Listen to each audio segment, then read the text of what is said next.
Hey there. I'm AJ Nash, digital intelligence advocate for Authenticate. And this is another installment in this vlog series, video series that we've been doing here, that I've been doing here actually. Just some thought leadership, some subjects that I wanted to talk about with the community, get off my chest, maybe have some interaction with folks on things that are on my mind and I know are on the minds of a lot of people that work in the intelligence and security space within the industry. So today, what I wanted to talk about briefly was just to think bigger, right? So for those who know me, I wrote a paper a few years back called Rise of the CINO, Rise of the Chief Intelligence Officer. And the concept in that paper, which got some traction for a while there and still pops up occasionally, was the idea that we're not necessarily doing this the right way in the intelligence when it comes to the private sector, right? So in the government space, intelligence is really an elevated position, right? There's a Office of the Director of National Intelligence reports, the chief of that organization reports directly to the President of the United States. And then all the other organizations are subordinate to that, and there's national directions and things of that nature. In the private sector, because intelligence wasn't really an early part of building security, but sort of was bolted on later, people have been trying to figure out what to do with intelligence. And more often than not, it gets plugged in pretty deep in an organization. If you're lucky, the head of Intel reports to the CISO. Usually that's not the case. Usually they're further down the chain. They report to maybe the director of the SOC, or they report to the senior director of defensive cyber operations, something like that. In a sense, I get that. I know why that happened. Again, that's how these were built. And if you're going to build new teams, listen, CISOs don't have time to overlook and oversee and manage a new team starting from scratch.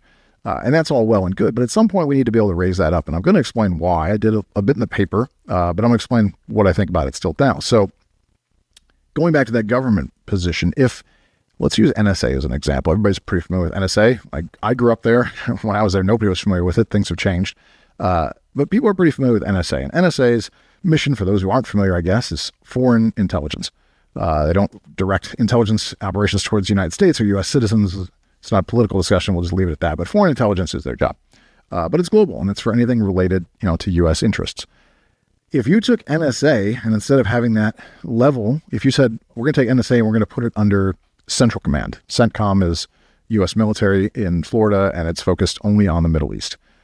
Well, then NSA would only provide you intelligence on the Middle East. That's just how it works. You work for your boss, and you provide what your boss asks you to provide, because that's how things go, and that's how they're measured and their metrics, etc. So you'd have no intelligence about Asia or Europe or South America or anywhere else. You just have intelligence on the Middle East.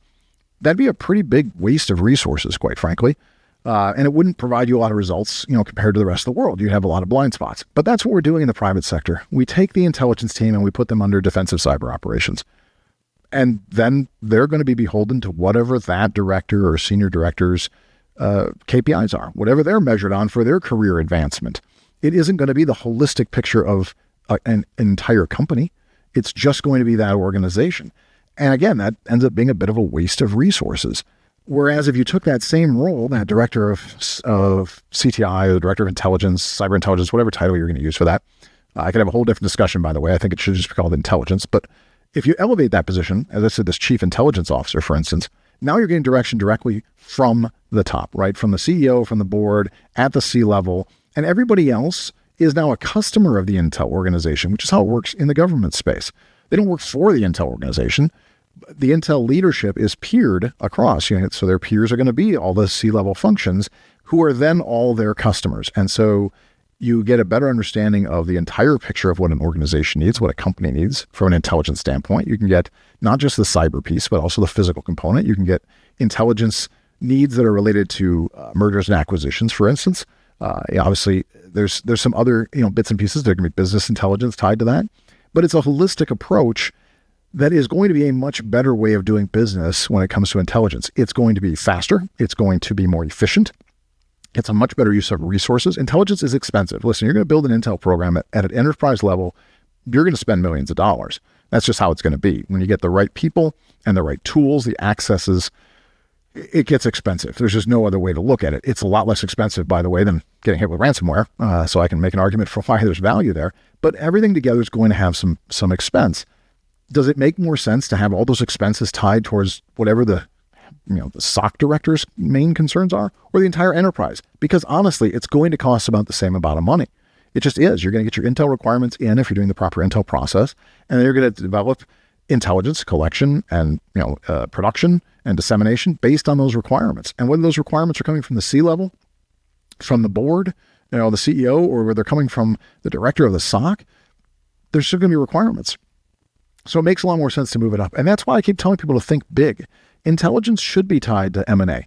Right now, most organizations, M&A comes down to the lawyers, and the business analysts, and let's find out, does this organization, do they have regulatory concerns we have to worry about? Do they fit within our portfolio? Are they likely to make us a more profitable, successful company? And those are all really important things. But there's a lot of pieces that get left out. Who are their third parties that they do business with? Where are their locations? What about their employees? How well are they vetted? Have they experienced compromises in the past? What's their cybersecurity look like? What's their physical security look like? And a lot of organizations find those things out the hard way. They start getting into business with a company. They start, signing agreements and setting up partnerships. And then they find out, it turns out this company is actually co-located with 2PLA in China. Or this company has, a really poor history of vetting employees in a specific location, and as a result, they have lots of breaches and insider threat concerns. This happens. This is not an uncommon thing, unfortunately. Intel teams are different. All right, we're trained different. We're taught different. We have different objectives. We understand how to look for different things. Doesn't make us better or worse. I'm not a lawyer. I can't do what they do. But it's important to have intel tied to these things because it's going to prevent you from getting into risky situations that result in compromises or bad business decisions. So I'm a big believer in that. Insider threat is another example of that. Insider threat teams are fantastic. I do a lot of partnership works with insider threat folks. I am not an insider threat professional. What they do is different. But we work really well together. Intel teams often have a lot of resources, sometimes more than the insider threat team will have, or they can work together and partner on things.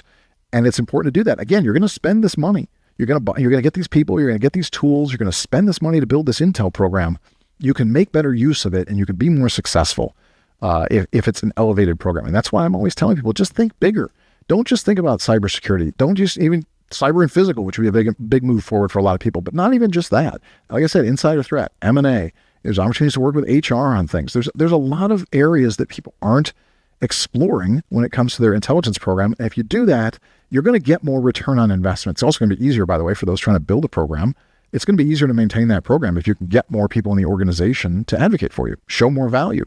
But it's going to, in a time, especially now when we're seeing budget cuts and these ebb and flow, we go through this every once in a while. It's all the more important to say, how many people in the organization can I support? How many missions can I support? How can I best support the company? How can I save us money? Right? And intelligence will do that. It prevents problems, which will save you money. So really, when I talk about intelligence, again, I really encourage people, think bigger.